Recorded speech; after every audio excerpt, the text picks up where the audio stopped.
देखिए, कोरोना के बाद ऑर्थोपेडिक प्रैक्टिस थोड़ी सी चेंज हो गई है, बदल गई है। कोरोना आने के बाद हम कुछ स्टैंडर्ड आईसीएमआर के प्रोटोकॉल को फॉलो करना मैंडेटरी है, जैसे टेम्परेचर चेक, हिस्ट्री टेकिंग बाहर, ये सब तो किया जा रहा है।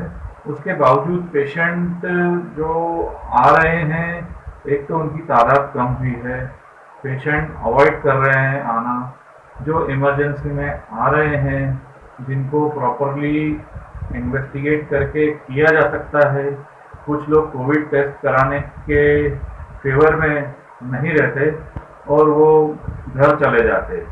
यूजुअली एक ट्रॉमा सर्जन होते हुए, एक्सीडेंट का स्पेशलिस्ट होते हुए, हमें फ्रैक्चर और इस तरह के पेशेंट, आपघात के पेशेंट ज़्यादा आते हैं।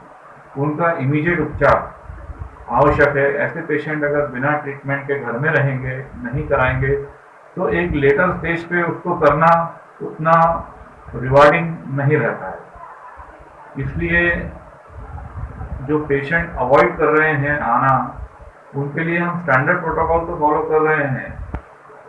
ट्रीटमेंट में कोई कमी नहीं है, कोई एक्सेस चार्जेस भी नहीं लेते हम उनसे। पर ये देखते हुए कि एक कोविड टेस्ट कराना आवश्यक हो जाता है, वो पेशेंट अवॉइड करते हैं और वो ट्रीटमेंट को कई पेशेंट ऐसी स्थिति में मना कर रहे हैं। फियर फैक्टर काफ़ी ज़्यादा है। उनको हम स्टैंडर्ड समझाते हैं कि हम कम पेशेंट लेते हैं, एक पेशेंट से ज़्यादा को एक बार में ऑपरेशन में नहीं रखते हैं, एक दिन में जल्दी डिस्चार्ज कर देते हैं ताकि हॉस्पिटल का स्टे उसका कम रहे, दूसरे पेशेंट्स के कांटेक्ट में कम आए। ये बातें समझाने के बावजूद जो हमारा एक साल का टर्नओवर है वो 50% से भी कम हो गया है। पेशेंट्स का फुटफॉल, ओपीडी तो लगभग आप समझिए कि 20-25% पे आ गई है। उसमें भी वो इमरजेंसी फॉलोअप या पुराने ऑपरेशन वाले केसेस ही ज़्यादा आते हैं बजाय नए केसेस के। अब ऐसा होता है कि कुछ पेशेंट जो इमीडिएट अटेंशन चाहिए, उसमें हम कोविड टेस्ट प्रोटोकॉल के हिसाब से भी नहीं कर पाते। जैसे डिसलोकेशन है, अभी मेरे पास एक डिसलोकेशन का पेशेंट आया है 15 मिनट पहले। अब मैं उसका अगर आरटी-पीसीआर कराने जाता हूँ तो एक दिन 12-13 घंटे व्यर्थ होते हैं, उसमें उसका पेन, उसके कॉम्प्लिकेशन बढ़ जाते हैं। तो ऐसे केसेस में हमको ना चाहते हुए भी बिना प्रोटोकॉल के उसको लेना पड़ता है। उसके लिए हमारी रिस्क भी बढ़ती है, पेशेंट की भी बढ़ती है, लेकिन पेशेंट की जान बचाना एक प्रायोरिटी है हमारी, वो हम करेंगे। पेशेंट आएंगे तो हम ट्रीटमेंट को बिल्कुल तत्पर हैं उनके लिए। तो पेशेंट्स इस तरह के जो टेली कंसल्टेशन करते हैं वो भी हम प्रोवाइड करते हैं। उसमें ऐसे पेशेंट को एक्सरसाइज, मेडिसिन, ऑनलाइन ऐप्स के थ्रू हम बराबर समझाते हैं। इवन उनको एक्सरसाइज के वीडियोस भी प्रोवाइड करते हैं प्रॉपर लिंक देकर, और वो चीज़ों का उपचार हो जाता है। लेकिन कहीं ना कहीं उसमें एक हीलिंग टच की कमी मैं महसूस करता हूँ। जब तक पेशेंट को हम क्लिनिकली प्रॉपरली एग्जामिन नहीं करते हैं, ना वो सेटिस्फाई होता है, ना हम सेटिस्फाई हो पाते हैं। ऐसा लगता है कुछ कमी रह गई है। पर फिर भी जो पुराने पेशेंट हैं, जो पेशेंट हमारी जानकारी में है, जो फॉलोअप में आ रहे हैं, उनमें हमें कोई ज़्यादा परेशानी नहीं होती है।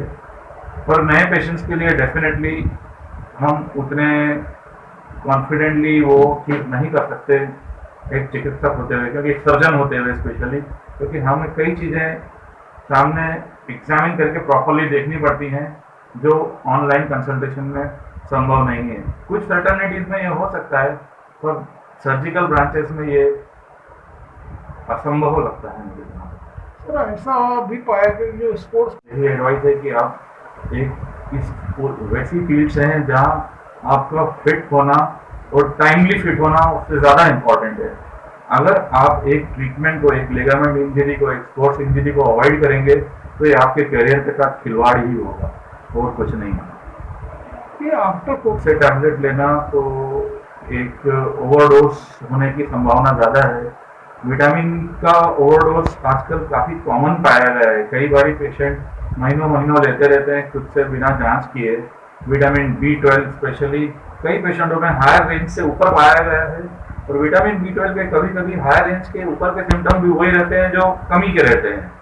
तो इसमें हाइपरविटामिनोसिस के चांसेस काफ़ी ज़्यादा हैं।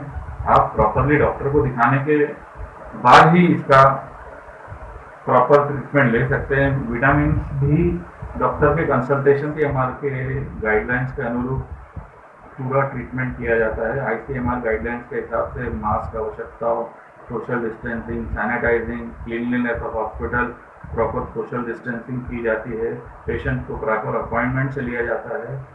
हम 15-20 मिनट के स्लॉट का वो गैप रखने की कोशिश करते हैं। और इसके अलावा मेरे सभी प्रकोप देखते हुए कोरोना का सभी मरीजों से एवं सभी जनसंख्या पॉपुलेशन से, नागपुर के सब रहने वाले लोगों से ये अपील है कि इसको देखते हुए भीड़ भाड़ ना करें।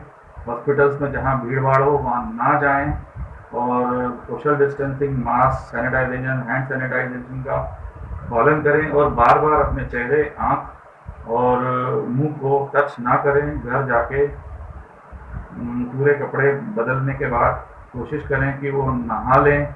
ये एक महामारी से बचने का सरल, सिंपल और सस्ता उपाय रहेगा।